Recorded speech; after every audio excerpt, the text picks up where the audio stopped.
Welcome to Copilot Podcasts. You know that moment when a song hits different? When it's not just music anymore, but something deeper? Today, we're diving into the story of a worship leader whose platinum-certified music is reshaping modern Christian worship, while his own faith journey took an unexpected turn. We'll explore Phil Wickham's evolution from what he calls lifestyle Christianity to something far more profound, and discover how his music is crossing borders in ways he never imagined. And what's fascinating is how this journey really began in San Diego, where Phil was literally born into music. His father was playing for Maranatha, music. His mother was in a band called Parable. It was in his DNA from the start. Wait, so music was basically his first language? Exactly. By age 13, he was already leading worship at Maranatha Chapel. His parents encouraged him to learn popular praise songs and write his own.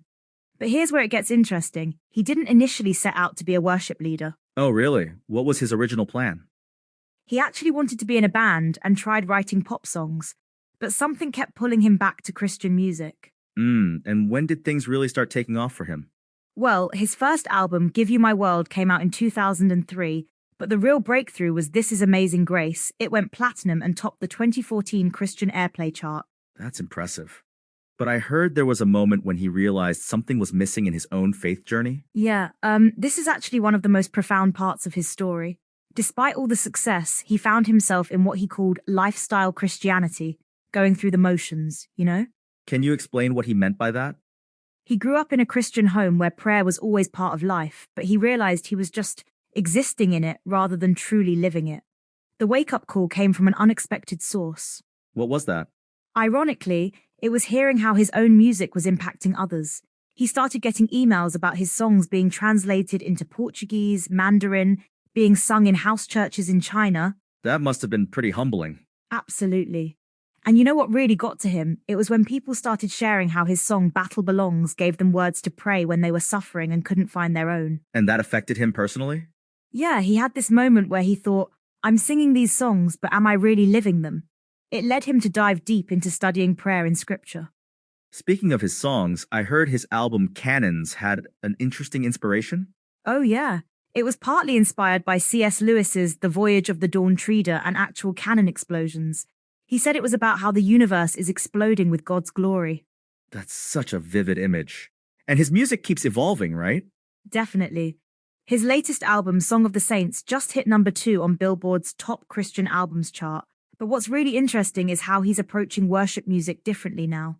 How so? Well, take his recent remake of Rich Mullins's Awesome God. He kept the classic chorus but added new verses and modern beats. It's like he's building bridges between generations. And that's been successful? Incredibly, it hit number 2 on the Billboard Bubbling Under Hot 100. That's his highest charting single to date. You mentioned earlier about his songs being translated. Any specific examples that stand out? Yes, his song Jesus Lord of Heaven has been translated into 7 different languages.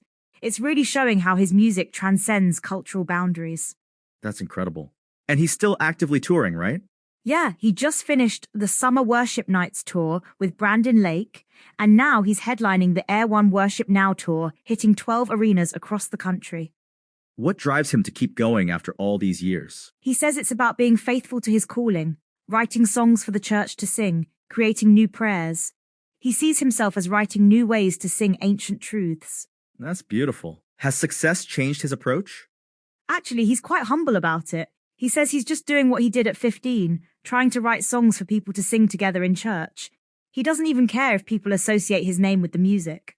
That's refreshing in today's celebrity-driven culture. Yeah, and he's really clear about his beliefs too.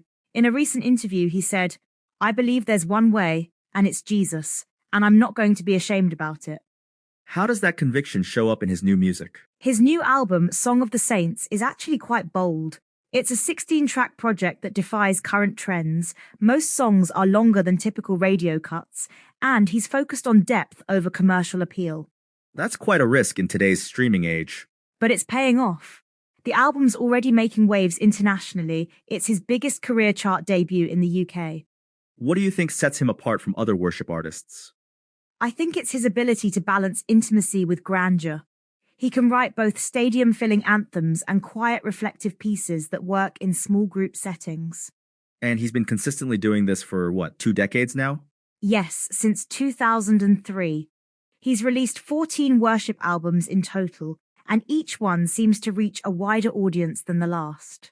That's quite a journey from the teenager leading worship at Maranatha Chapel. And what's remarkable is how he views it all. He says it makes his heart explode with thankfulness, seeing it as pure grace that he gets to serve in this way.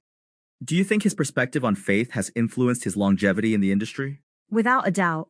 That shift from lifestyle Christianity to a deeper, more intentional faith seems to have given his music more authenticity and staying power. And his music continues to evolve, right? Absolutely. His new album even includes a collaboration with Billy Graham, bridging different eras of Christian ministry. That's fascinating. What's next for him? Well, he's continuing to tour and write, but his focus seems to be less on what's next and more on being faithful to his calling in the present moment. Any particular song that captures where he is now in his journey? Homesick for Heaven from his new album really stands out. It's being called a masterclass in articulate lyricism, and it shows his maturity as both a songwriter and a believer. It sounds like his music and faith have really come full circle.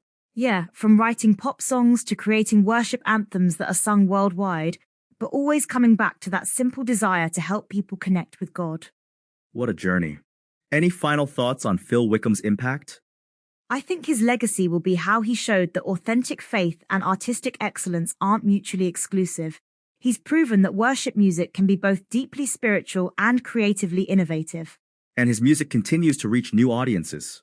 Exactly. From small house churches in China to massive arenas in America, his songs are bringing people together in worship across cultures and generations. It really shows how music can transcend boundaries.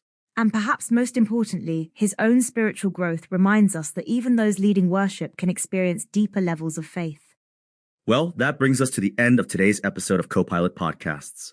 From lifestyle Christianity to spiritual depth, Phil Wickham's journey shows us that sometimes the most powerful ministry happens when we're transformed by our own message.